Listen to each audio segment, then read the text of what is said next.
Абай Құнанбайұлы 25-ші қара сөз.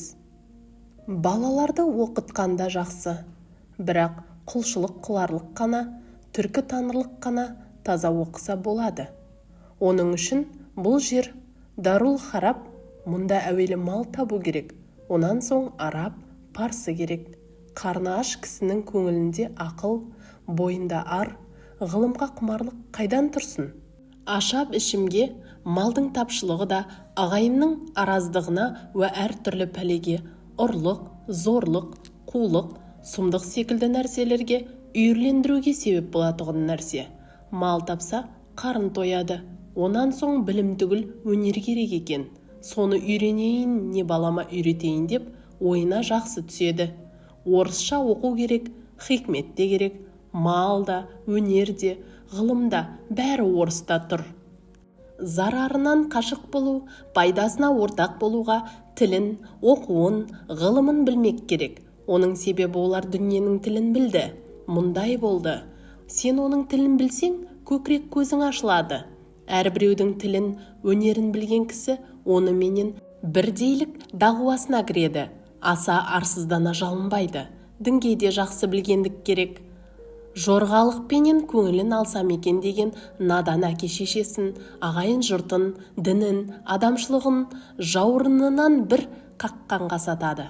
Тек майордың күлгені керек деп ашылса да қам жемейді. Орыстың ғылымы, өнері дүниенің кілті, оны білгенге дүние арзанырақ түседі. Ләкин осы күнде орыс ғылымын баласына үйреткен жандар соның қаруымен тағы қазақты аңдысам екен дейді.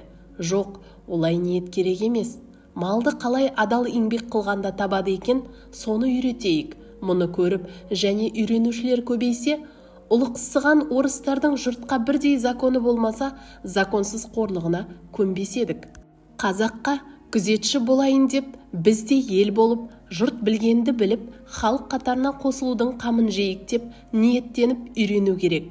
Қазірде орыстан оқыған балалардан артық жақсы кісі шыға алмайда тұр. Себебі ата-анасы, ағайын туғаны бір жағынан бұзып жатыр. Сөйтсе де осы оқыған балалар ана оқымаған қазақ балаларынан үздік, озық. Не қылса да сөзді ұқтырса болады оларға. Жақсы атаның балалар да көп оқыған жоқ, қайта кедейдің балаларын орысқа қорлап берді. Олар осыдан артық қайда барсын? Және де кейбір қазақтар ағайынымен араздасқанда сенің осы қорлығыңа көнгенше баламды солдатқа беріп, басыма шаш, аузыма мұрт қойып кетпесем бе, деуші еді.